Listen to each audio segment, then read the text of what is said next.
Well, good afternoon, everyone, and thank you so much for joining us today for this great webinar to get us thinking really critically about the issue of slavery in our seafood as we prepare to start the Lenten season. Every year, U.S. Catholic Sisters Against Human Trafficking likes to have some kind of campaign focused on helping us to understand the connection between human trafficking and the seafood industry or the seafarers in general. And so this is going to help us get us thinking much more critically about where our seafood comes from, under what conditions, as we prepare to host our fish fries or eat seafood on the Fridays coming up in Lent. For those who might be joining us who aren't quite as familiar with our organization, I encourage you to learn more about U.S. Catholic Sisters Against Human Trafficking and our various work to end human trafficking, all forms of human trafficking, on our website. I just posted that in the chat. We have a number of different working groups that help us to put together programs like this. And so if you're interested in helping to create the content and programming and get more involved with our network, I would also encourage you to check out the Become a Member section of our website. As we get started today, I would like to begin with a prayer. And this prayer comes from the Solidarity with Seafarers campaign we did last Lent in conjunction with the Coalition of Catholic Organizations Against Human Trafficking and the Apostleship of the Sea and Stella Maris. And this was one of the prayers listed for seafarers. Let us pray. Lord God, we depend on you for life itself. We depend on seafarers for many of our daily needs. We ask you to watch over them, keep them from danger, befriend them in loneliness, and bring them safely home to those they love. We pray, O God, for all seafarers as they face the dangers of their calling. Grant them your strength and protection, and keep them in the hours of special need. Through Jesus Christ, our Lord, we pray. Amen.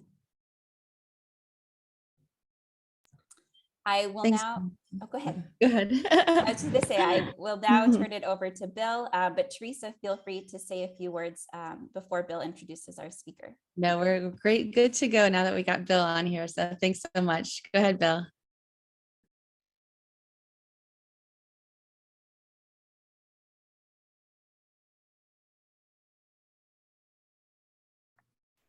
There. It is my pleasure to introduce Martha Mendoza. Martha is a Pulitzer Prize-winning Associated Press national writer. Martha is a journalist who provides breaking news, features, and investigative reporting from around the world.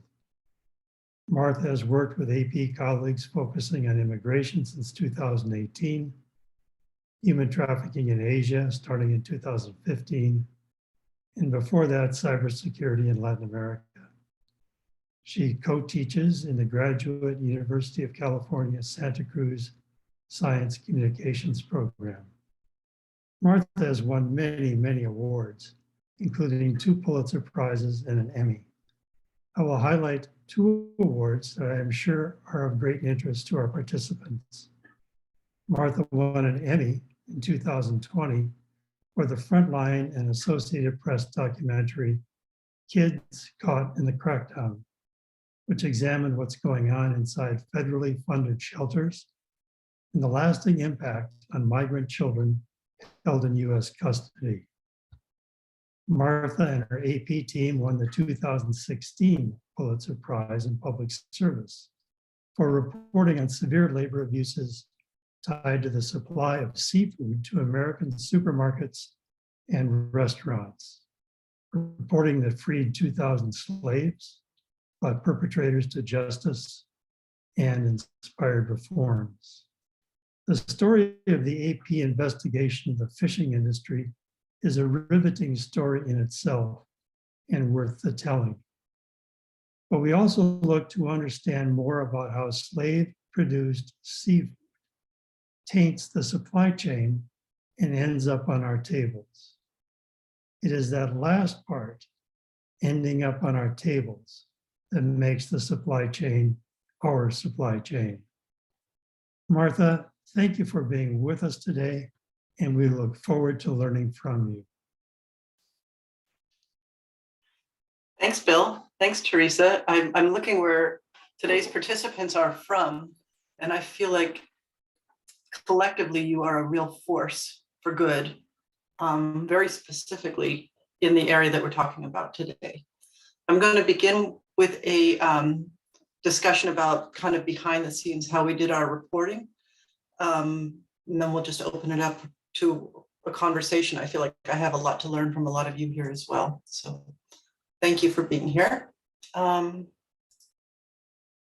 me start by saying this was not my work alone. I did this reporting with 3 colleagues, Margie Mason, Robin McDowell, and Esther Toussaint. And so they're a very significant part of this story. Let's see.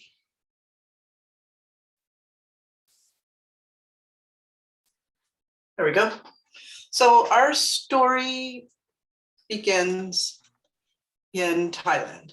And in Thailand, between 2010 and 2015, people were coming into shore on boats for their seafood to be processed. With fishing boats would come into shore, and people would run from the boats. And organizations that some of you are even involved in, like Stella Maris or Catholic Charities, would rescue these people who would then tell stories of having been enslaved for years. And we began asking these people. So we did stories about individuals who said that they had been enslaved for years on fishing boats. And other organizations did those stories as well. The Washington Post, Bloomberg, et cetera, would write about one person who ran away from a boat and had this harrowing story. And then all of our stories would say, by the way, half of the seafood in the United States is coming from Thailand. So those stories were not having an impact. And we decided to try to do better by finding people who are currently enslaved and tracking their seafood. To do that, we began asking over the course of a few years, everybody who we could, who had run from a ship, where they had been. And we began kind of crowdsourcing to this place in Indonesia called Benjina.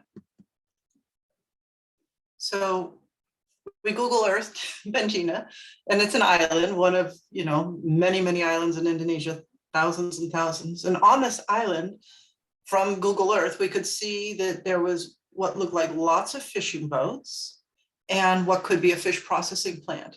And so with little more than that to go on, we went there. Getting there entails a plane, to a smaller plane, to a boat, to just a boat for hire. And when we got there, we found men on the boats who were neither Indonesian nor Thai. And we had identified that the fishing business on this Indonesian island was a Thai-Indonesian conglomerate, but the men on the boats weren't speaking Indonesian or Thai. They were speaking largely Burmese, some Laotians, some Cambodians. So we asked our colleague Esther to come from Myanmar to this island, about a 4-day trip for her. She put it on her boyfriend's credit card, in fact.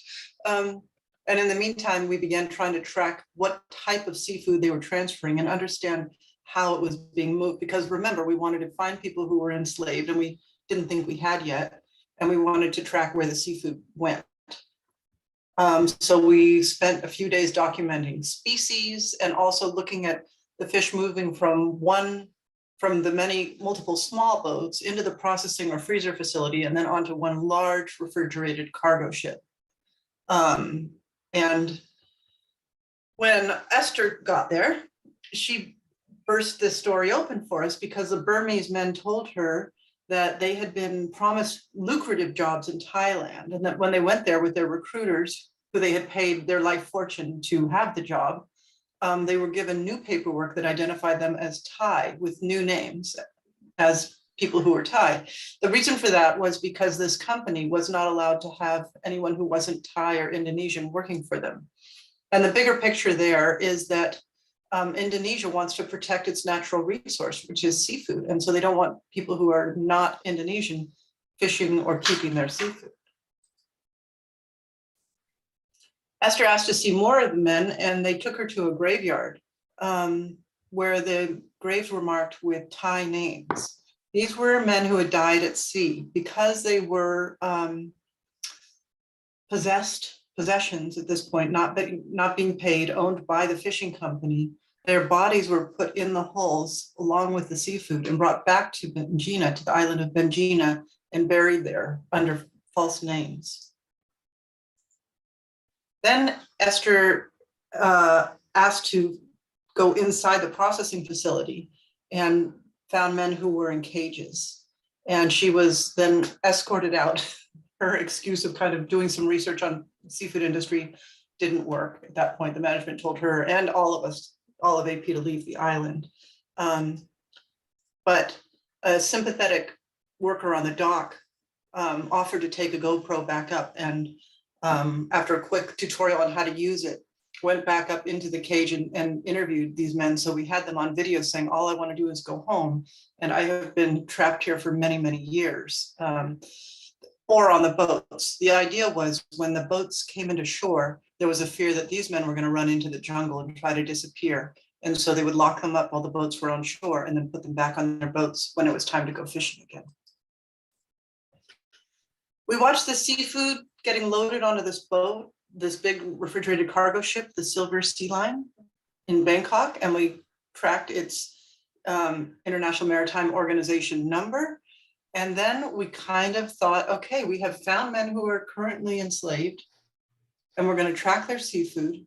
And we felt a tremendous amount of pressure, just a great drive to tell their story, track that seafood, and do it very quickly because we knew their lives were at risk. And they've been suffering so much. We used satellite tracking to track the boat on its journey back up to Thailand over the course of 2 weeks.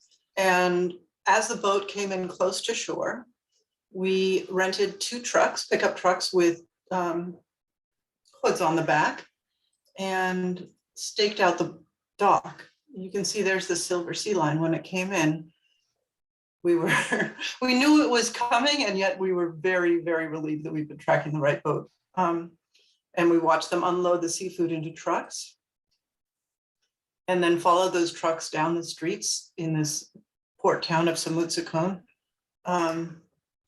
and then into factories.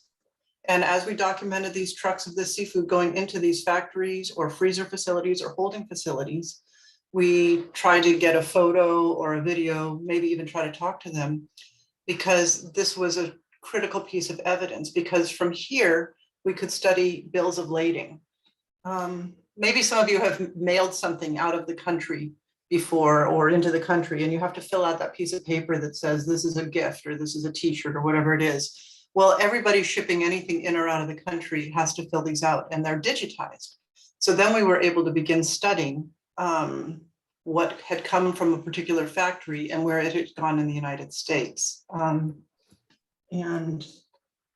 in doing so, I'm making a long story short because it was very complicated, but we were able to track a number of those places in Thailand back into the United States based on those shipping records. That brought me to what's called Seafood Expo, which some people are from Boston, I think. It's an annual meeting of all of the major seafood companies in the United States. And the reason that I went there was both to approach the companies that had imported the seafood that had these enslaved men in their supply chain. I wanted to get their response.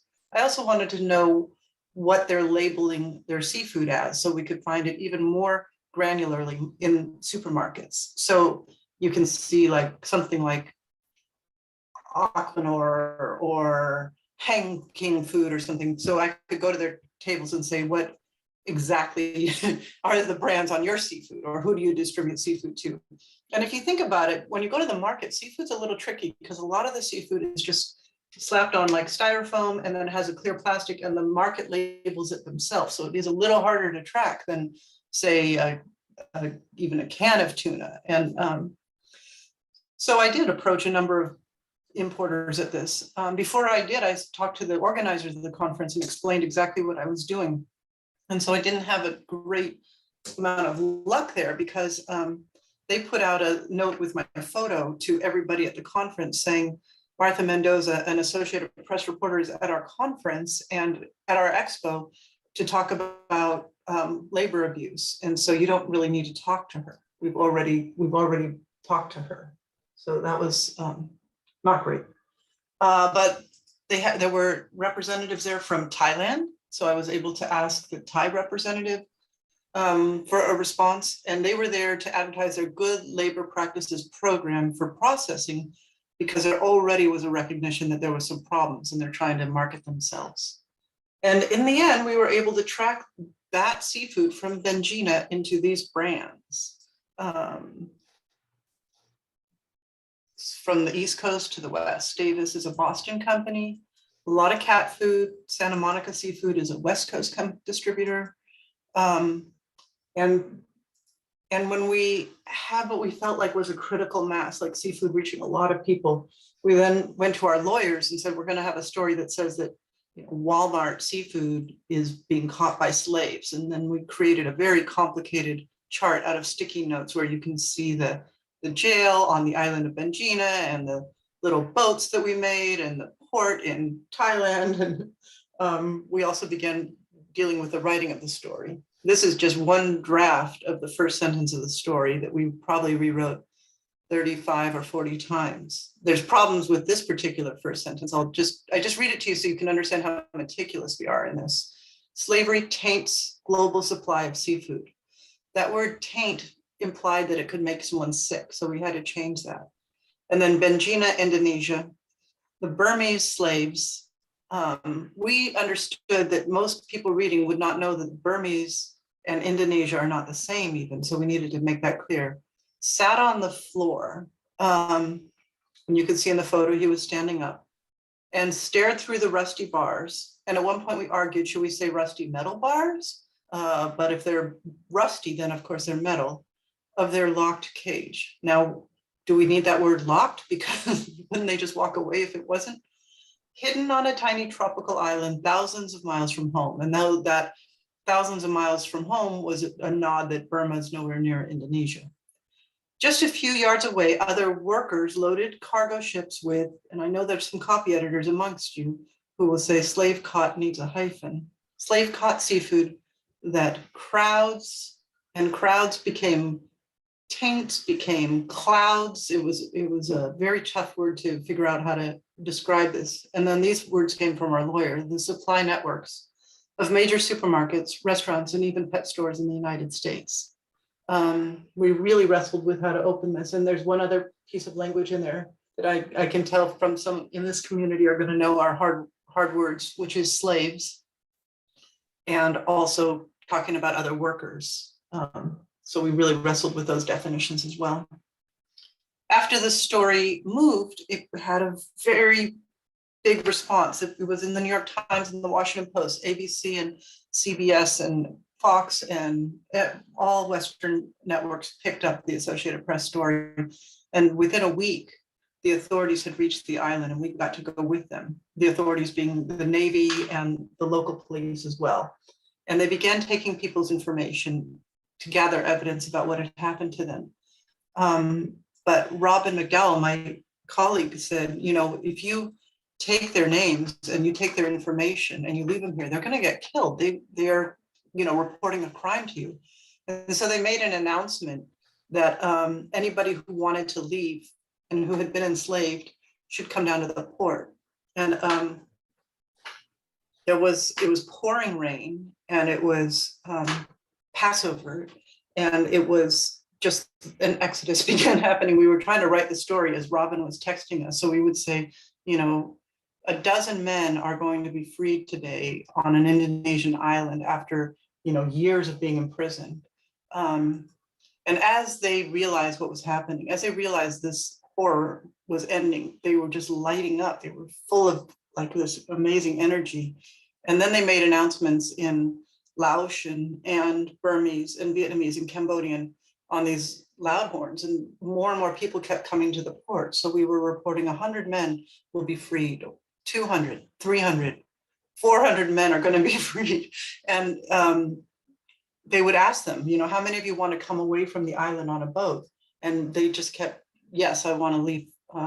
They didn't have enough boats to take them, and they certainly didn't have enough gas for those boats. And so they commandeered the very boats upon which they had been enslaved and put them on those boats and took them with their meager belongings that they had to a hurricane rescue center on another island, where at least there were sleeping pads, hygiene kits, and some other supplies.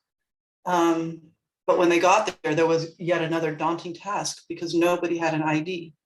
And so the International Organization for Migration began identifying them. And it was, I think, 800 by this time. It would grow to be 2,000 men.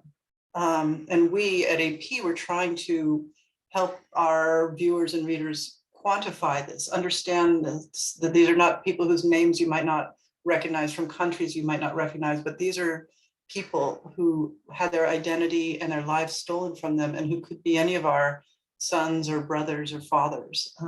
And so we began telling the story using their own photos and names and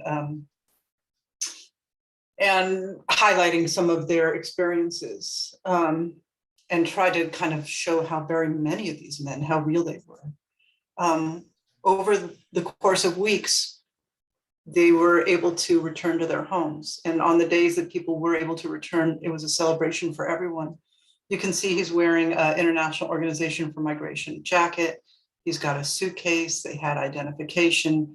Different, we can talk about it in the Q&A more, but different NGOs and maybe some of yours took, kind of sponsored some of these people from Benjina to help them resettle. This was Mint Nang. He'd been gone for 22 years when he came to his village. This was his sister, who was 14 when she had last seen him. It was a moving day in this village because there had been word that some of their boys were going to be coming back, but some did and some didn't. And his mother, you know, couldn't believe it. She had never given up on him, even though he'd been gone 22 years. She always felt he was alive, always felt that life.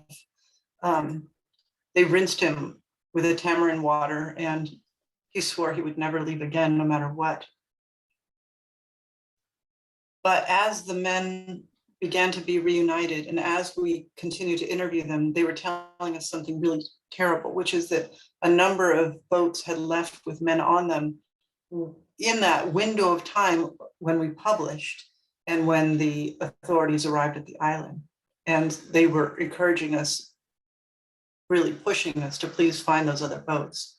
So we began looking at the companies and the flags and the vessels to figure out boat ownership and where they might have registered to be fishing, because they were legitimate and big enough to want to be registered. And we came to understand they might be in an area called the Dog's Leg near Papua New Guinea, kind of between Papua New Guinea and Australia. We considered going there, but it was going to be a very dangerous thing personally for us women to try to hop on boats and planes in Papua New Guinea to catch these boats. And so then we began trying to get a satellite image. And I called the Pentagon's press line, I called NASA, I called some other Defense Department organizations that have satellites in space. And I would try to explain, you know, I'm a reporter. I believe there's some boats in this area where there's people on board who may be victims of human trafficking. And of course, it was quite a pitch, and they didn't take it. But I contacted a private company it was then called Digital Globe, they currently become Maxar. And I got the president's CEO on the phone, and I explained who we were and what we wanted. And he said, you know, it's going to be like looking for a moving needle in a haystack. This is their camera that they had just sent up recently, but we'll do it. Tomorrow, 10 a.m., we're going to test our camera in that area, and let's see what we get. So the next morning I get a call from them along with an email with this image. And they said, can you come to Colorado on the next plane because we want to show you what we got? And I said, oh, that's so disappointing. And they said, no, it's amazing. And so when I got there, they showed me this on a much larger monitor. This is two of those Benjina fishing boats, and they are unloading their catch into a boat that actually is the Silver Sea 2.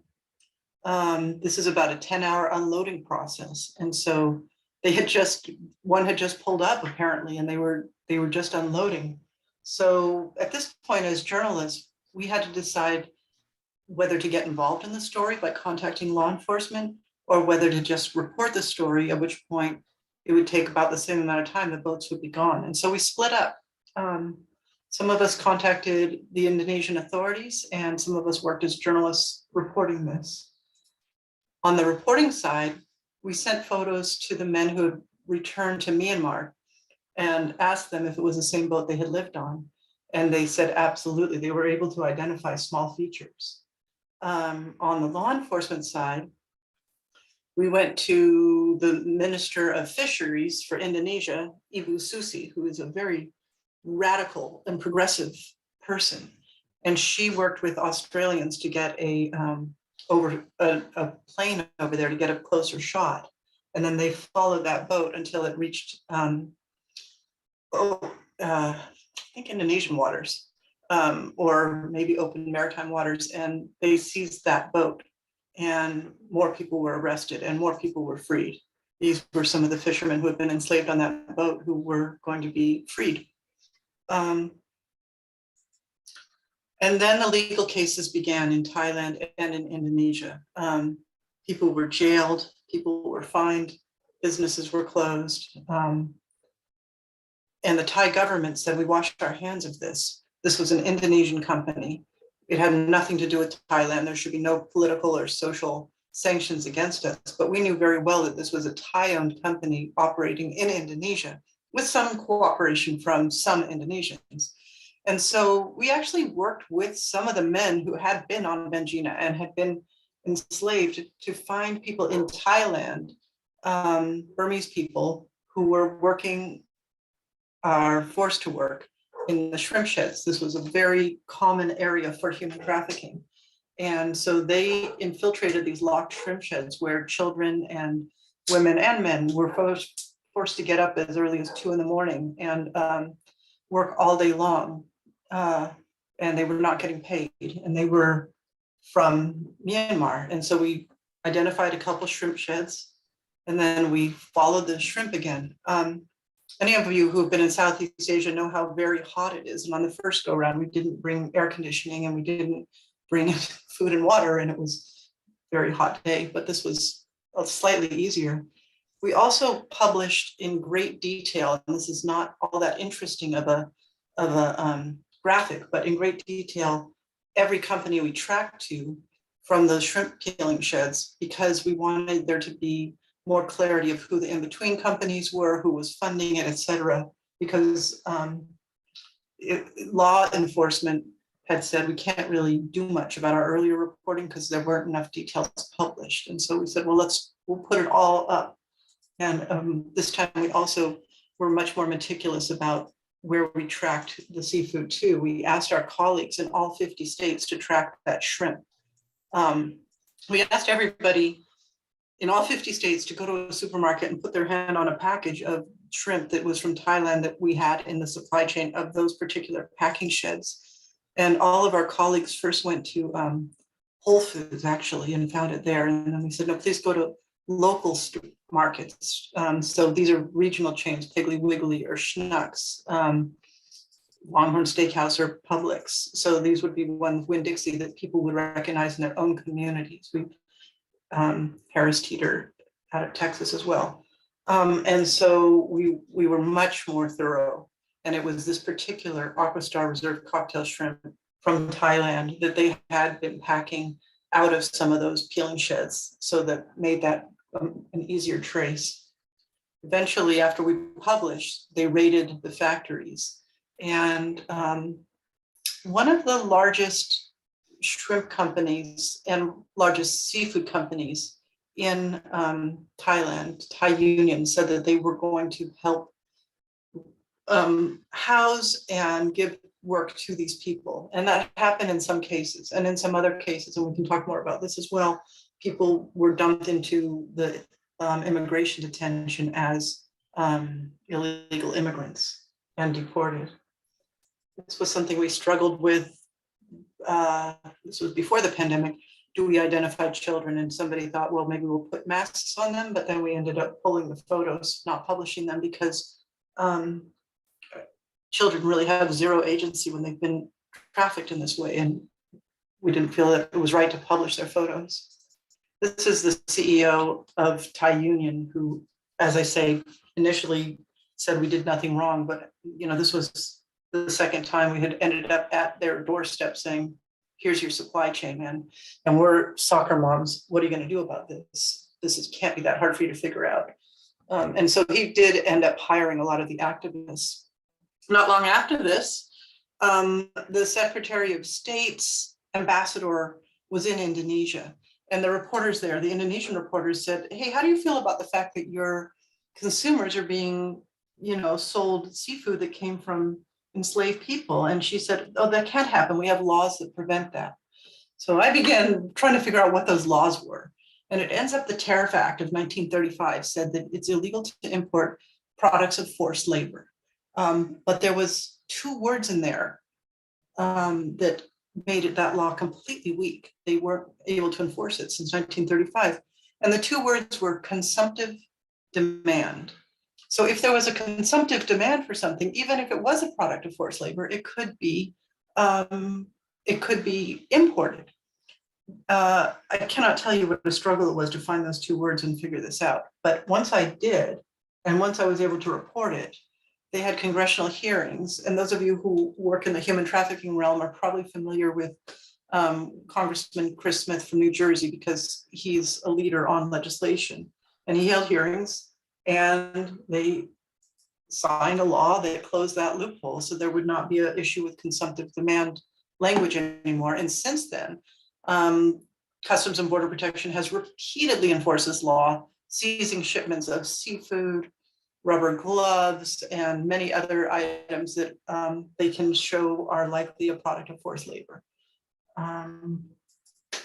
Ibu Susi, and this is her on a paddleboard, meanwhile, seized that boat, the Silver Sea 2, and has taken it to, I believe, Bali, where they are redoing it into a museum of human trafficking to show the concerns about seafood and human trafficking. And we also followed a number of people home, and this was his same person. You can just see how much more hope and optimism he had as he was going home. So you might think that's the end of this, but it's not at all. And I'm going to just tell you one more chapter, although there's many more. So I was talking about this in San Francisco. I live on the California coast, to a bunch of fishermen about this not long after we did it. And they said, you don't have to go to Thailand to find enslaved people on boats. Go to Fisherman's Wharf. And so I did. And at Fisherman's Wharf, I found Indonesian men on a boat right there near the tourists. And while I was there, the boat actually got rammed by another boat. But these men were they are not allowed to come off their boat, even though they've just been rammed. They are not allowed to come off and look at the damage. They had to climb down a ladder on their own boat. Because they're not allowed off, they will be arrested because they don't have visas. They were from the Hawaii fishing fleet, and they were coming into San Francisco, Los Angeles, San Diego to drop off tuna. This ends up being a terrible issue that we reported in Hawaii with the Hawaiian fishing fleet. And this was a protest after we reported it. But that fleet, this is Honolulu, right? Everybody goes there and has a spectacular experience, but the fishing fleet is actually run by mostly Vietnamese American fishermen and Hawaiian, not Hawaiian native, but Hawaiian resident boat owners who have a scheme where they get their fishermen from Kiribati and Indonesia and Philippines, and they fly them through Europe, and they fly them out to American Samoa, and then the boats from Hawaii go pick them up in American Samoa. And the men working on these boats they have a canceled visa. They're not allowed into the United States. the police, which is Homeland Security investigations, part of Homeland Security, as well as the Coast Guard, as well as Customs and Border Protection, come on board and inspect these men. And this prior photo I showed you is, to me, just key evidence of human trafficking in that they don't have their own passports. They're not allowed on shore. They stay on the boats for years at a time. They go out to sea for about 6 weeks. They come in. They can't come in and use a restroom.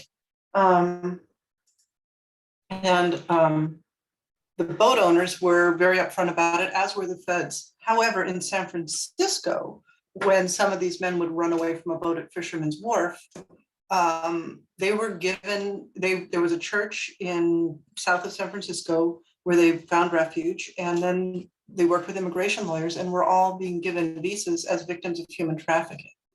This is still an issue in Hawaii, still being litigated. It's complicated. And there has been some discussion of building dorms and changing their visa issues so they at least can come on shore. There's been hearings over this, but it is yet to be resolved. And with that, I'm going to stop share. I have gone on and done multiple other seafood slavery stories from different places in the world until the pandemic, in fact, and then I shifted gears. But it's an ongoing issue, and I'm so grateful to all of you because, as I say, I feel like your collective power really does make a difference in this area, both in preventing and in helping people recover. Teresa, do you want me to answer some of the written questions, or do you want to ask me? Yeah, You wanna that would ask be me great them? if you can see them there easily. Yeah, I think one okay. of them, go ahead if you want to read those. Okay, well, Jean Schaefer asked, to what extent were you and other researchers in danger or threatened? Esther and Robin were on a boat at Benjina after they had been ordered to leave. They took the boat around behind another fishing boat to try to talk to the men from behind. And security guards from the company, Pusaka Benjina, the fish processor, tried to ram them with their boat. I don't know if they were actually going to ram them or if they were just trying to threaten them to leave. But that was dangerous. And also a lot of these boat captains, most of them are armed. And so hopping on and off of their boats to try to talk to the workers on board, to the fishermen, and get their stories was also a bit dangerous. A lot of times I would have a phone with somebody who spoke Indonesian or Filipino, and I would hand them the phone. And so the fishermen weren't actually talking to me or looking at me. They would walk away with this phone and do an interview and then come back and give me the phone.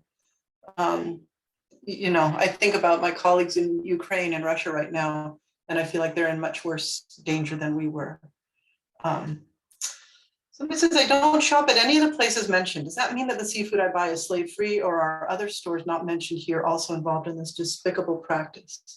We did track to Costco, but only like 2 days after we published. So that was very frustrating because I feel like Costco is on many of our shopping lists.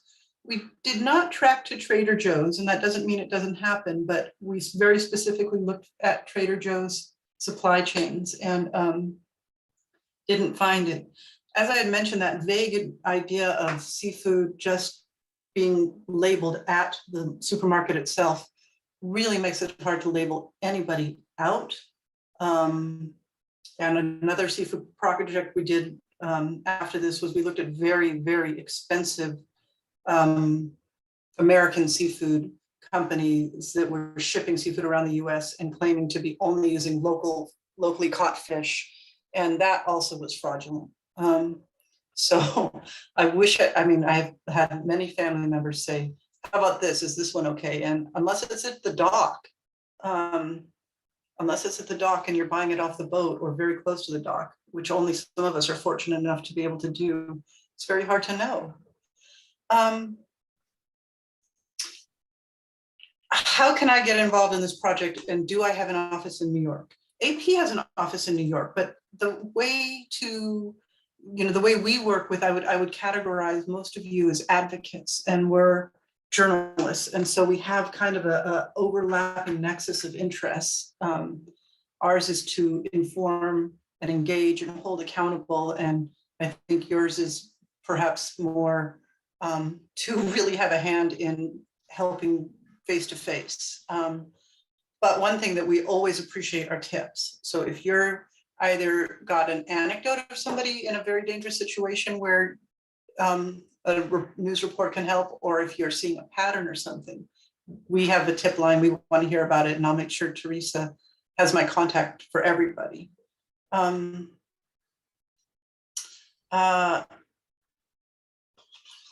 yes, we're worked. I have done a full expose on Uyghur Muslim forced labor camps, and that reporting actually helped kick off a lot of more reporting. I have a very brave colleague in China, brave and naive, and we tracked products directly to a re-education center that were ending up at Costco, including like baby pajamas. I don't know, when I have a question here that says, having collective power, please tell us what to do exactly, actually, as citizens and consumers. There are organizations that are anti-trafficking. There's organizations that some of you are involved in that are particularly aimed at seafood and fishermen. And I would say those are the organizations that need to be sought out. Question about boycotts. People who fight labor abuse and human trafficking have different opinions about boycotts. So on one hand, you want to improve the industry, you want to improve the business, you want to push them to keep their money flowing to these men who need more. And boycotting can just, for example, move the work to Bangladesh or something, and then, you know, different people are out of work. Others, after we did this story, did call for boycotts of some of the major brands. I do think writing to US corporations, as one of you is suggesting, and encouraging them not to purchase fish from, you know, caught by people who are enslaved is very impactful. And you would think, like, you know, with Twitter and Facebook and everything else, a simple letter might not be impactful, but I think they actually are. I feel like I'm on a Reddit, Ask Me Anything. I don't know if you're familiar with those, but it's where you answer a lot of questions rather quickly. We do have a lot of members that are very interested in, you know, being a part of the solution. And so you can see that from some of the questions where, you know, can we boycott a certain brand? Do we write somebody? There is actually, I don't know if you know anything about it, a piece of legislation in the House right now, HR 3075. It's the Illegal Fishing Act. And it is Jared Huffman, who's a Democrat from California, sponsored it. And it's to address the seafood slavery and combat illegal, unreported, unregulated fishing. So for everyone, I'll put that in the chat. People can go on and check that out. We always are looking for action steps that people can do. This might be something as well that they can write their representative or their senator to get that both in the House and the Senate. I don't know if you were familiar with this or not. Yeah, and it stems from some legislation actually Obama signed going out the door as well. So now they're trying to get them to enforce some of those rules and regulations. But that's a great idea, right? Lobbying for the passage of that or encouraging them to pass that is a really good idea. And I'm seeing a few other people who have some of the answers to some of these questions that I'm saying I'm not I'm not the right person to be answering it. The Customs and Border Protection withholding, they've done a couple with Uyghurs, and one was actually that we reported on was hair. So hair extensions, and it was actually human hair from these Uyghur detention centers that they were selling as hair extensions in the United States. It was a very difficult, I don't know why that really, it was a very difficult story for me. when Yeah. I. What about, I like this question here. Did you guys research or investigate any American companies, the fishing that goes on here in the United States? Not enough. Yes, Hawaii, right, and that Hawaiian tuna. The domestic shrimp in the Gulf, we have spent some time with them, and they seem to be very legitimate fishermen. There's some species that have recovered, but I did mention that. I think Doreen is actually commenting on this, that you work with the shrimpers in Point Arthur, and those are local fishers, yeah, and they are negatively affected by all the foreign seafood coming into the country, particularly those shrimpers. I don't know. My parents speak of a time when you would go to a restaurant and the shrimp would be a little bit like the steak, like you get a little steak and all the stuff around it, and the shrimp was that valuable until Thai shrimp began flooding the US markets. Teresa, it's going to be a little easier if you're asking me the questions, actually. If you don't mind. Okay, sure. I do like how this person said, please do not just boycott shrimp. Rather read the label on the back of the package and buy only US wild caught shrimp, because we are regulated here, especially when it comes to the turtles and everything. So that's a great tip right there as well. Mhm. And we did have a thing on boycotting. We had the Immokalee workers on and the Alliance for Fair Food, and they had said the same thing, like boycotting doesn't necessarily do any good. We also had Kelsey Timmerman, who wrote where am I wearing and where am I eating? And he went over to those countries, and the same thing when you're boycotting things, they're just moving it to somewhere else. You're actually putting them out of business. You need to go, more to the source of the problem. So yes, so that was, what other seafood is involved other than shrimp and tuna? Oh boy, it was everything. Grouper, snapper. Yeah, a lot of kind of cheaper seafood that ends up in cat foods. But yeah, it was a lot of different types of seafood. That's interesting. I would not have thought cat food. So let's see. What year was your first article published? Do you have any info on whether things have gotten any better or any worse in the past few years? And what was the most important thing consumers can do to make a positive change against human trafficking and the fishing industry? That was a lot. We first published our this was a series of stories. We first published in March 2015. And we have a number of them all at one website that I will try to drop into this chat or share with you. We kind of put a whole series together. And so in some situations, things have gotten better. There is deeper awareness of the issue. And,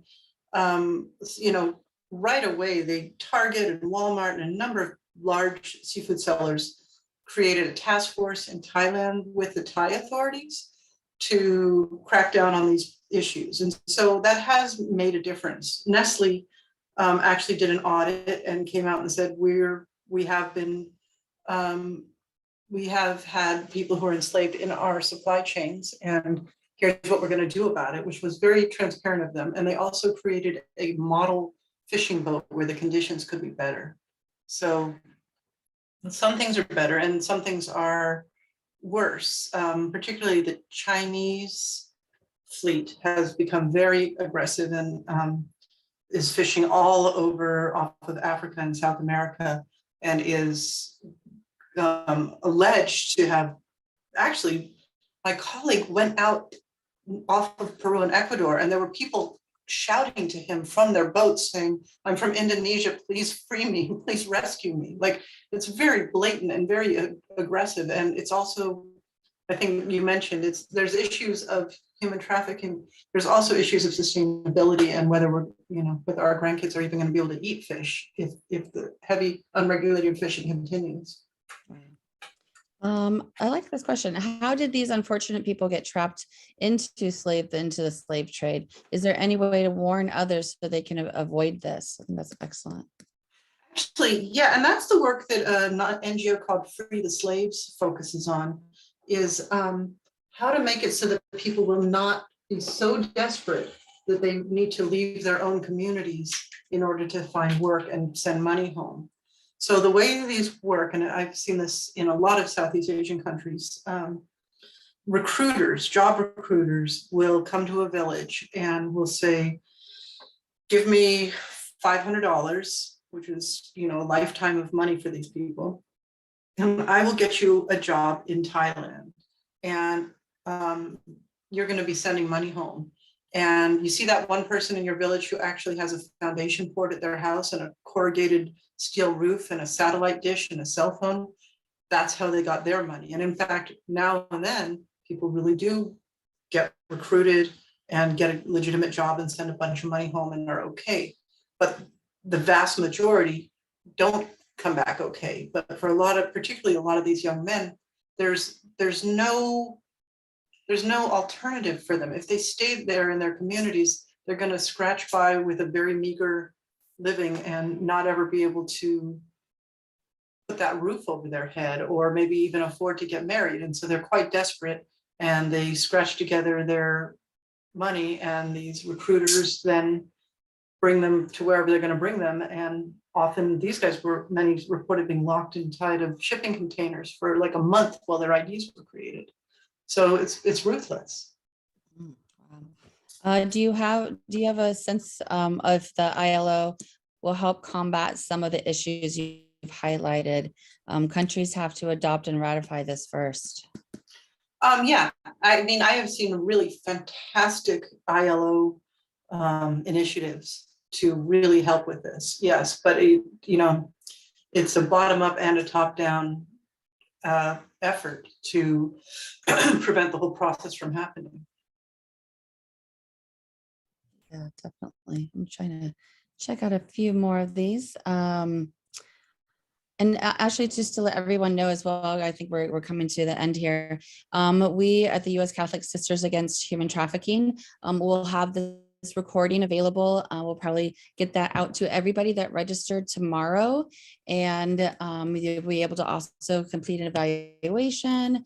And I encourage you all to become a member if you're not, because we did open this up to non-members as well. But we have amazing webinars just like Martha's here. And we also doing a lot of action steps. We'll definitely be doing something around this issue, and would love you all to join that as well. Thanks. Well, thank you much for that. Let me see if there's any others on here.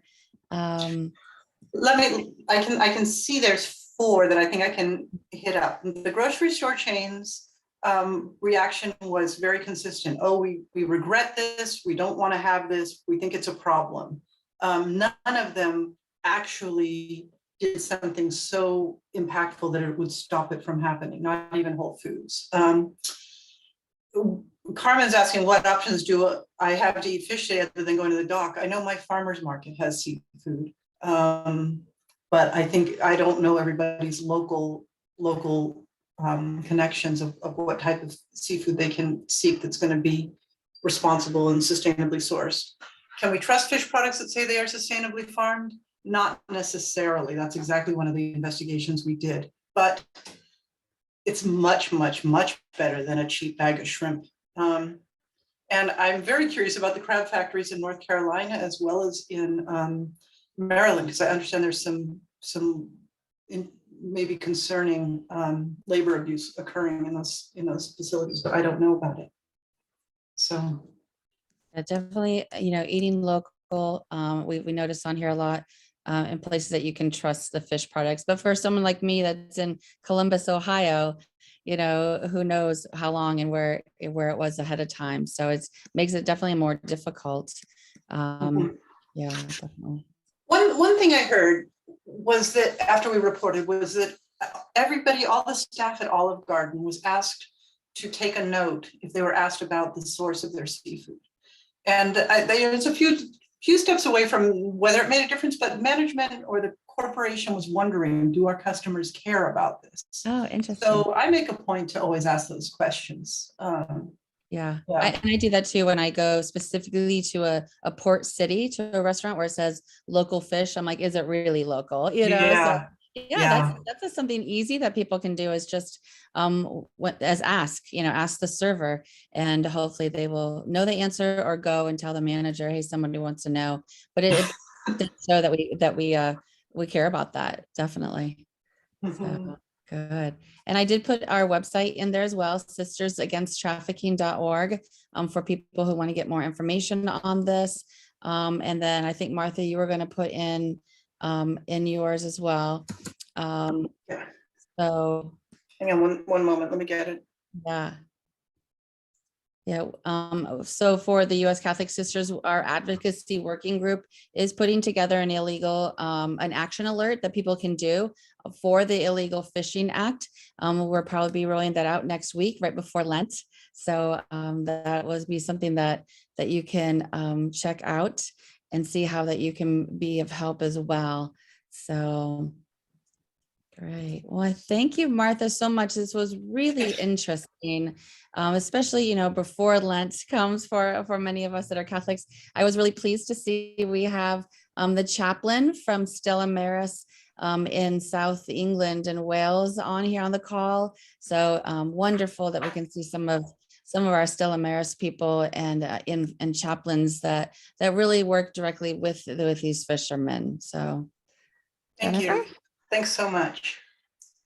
Yeah, I just want to add my thanks as we close as well, Martha. Thank you and your whole team for this excellent reporting, for your dedication to lifting up this crucial issue to inform us as consumers and as organizations working to try and end human trafficking, where it's happening, how it's happening, and how we can get involved. So thank you for your courage and your dedication to this excellent reporting. Thanks. I'm going to pass that on to my colleagues, and I very much appreciate it. Thank you. Thanks a lot, everyone.